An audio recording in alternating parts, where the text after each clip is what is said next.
If you're an up-and-coming filmmaker, you've got big dreams, but unfortunately, you've got small means. So, you're going to have to wear many hats to pull off your first few productions. A lot is going to ride on your shoulders to make your production succeed. Here are some low-budget production tips and guidelines to help you on the path to success. Hi, I'm Jim Costa.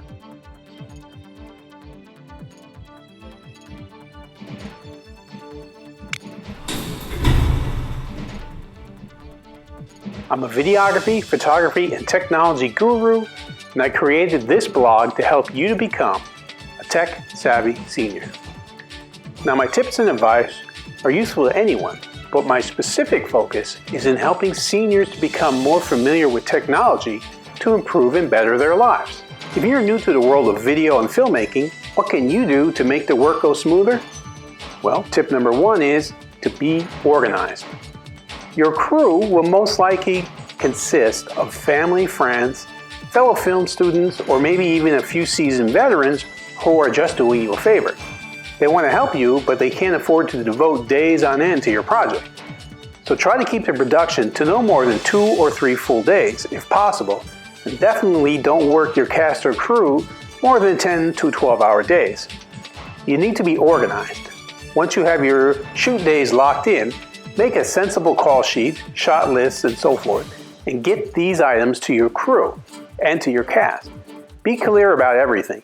You want to make it as easy as possible for people to find the location and be ready to work when they get there. Pre-production can make your production go smoothly, so it's well worth it.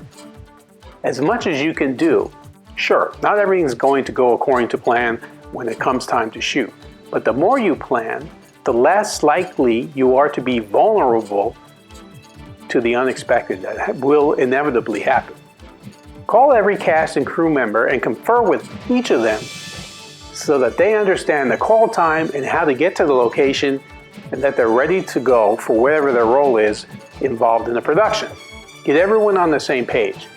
This may sound trivial, but do not underestimate the power of making a list. Too often, a certain crew member or even the director or producer forgets to bring key props, costumes, pieces of equipment, releases, or another item, and it ruins the production.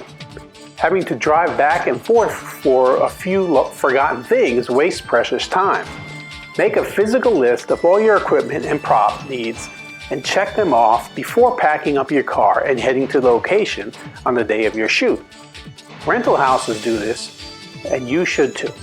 If you're planning on relying on crew members to bring equipment or props, add those to the list under their name and call them ahead of time to make sure they have it packed and ready to go.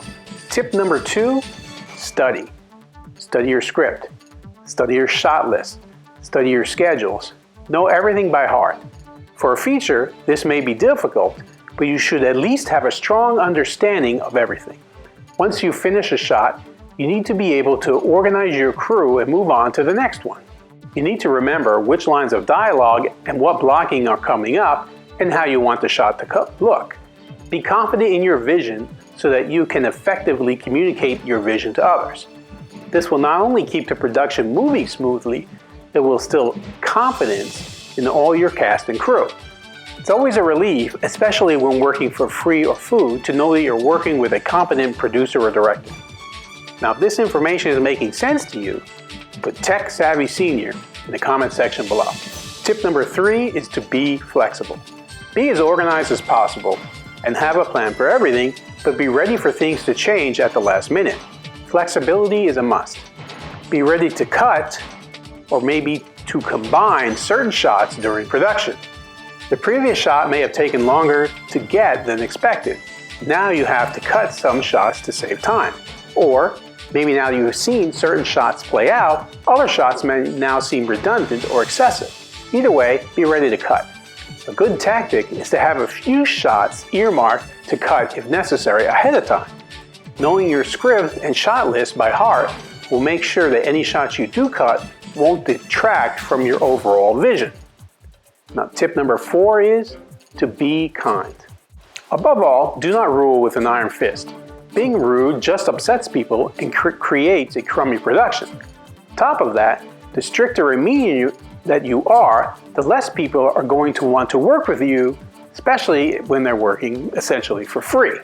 Being kind can sound like you might get walked on. However, instead of ruling with an iron fist, establish a specific chain of command. You can't have PAs just giving their 2 cents randomly to the director and slowing down the production.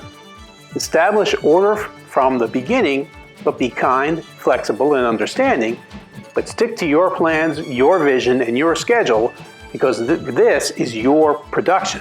Not only does being kind and personable make for a better and more fun production, but it also helps you network and make connections. People don't want to do favors and work long hours for a jerk that they hate, but they're happy to help good friends and acquaintances. Nothing is going to beat experience when it comes to learning how to run a smooth production, but these guidelines can help you stay on course and create a positive experience for your cast and crew. Be organized and flexible, maintain order, be kind. In doing so will help you make good connections with your cast and crew so you can all keep making better and better productions as time goes on. Now, do you have a tip to help a newbie filmmaker? If so, leave a comment below. If you found the information I provided useful, please like it, comment below, share it if you know someone who might use it, and feel free to connect with Jim Costa Films on Facebook, Instagram, Twitter, YouTube, and online. If you like this video, subscribe to my YouTube channel, Jim Costa Films, where you'll find over 4,100 videos, including many videos on improving your photography and videography skills. Additionally, I also have a new Facebook group called Video Producers and Content Creators. So go on Facebook and look for that to connect there and get even more pro tips and tricks.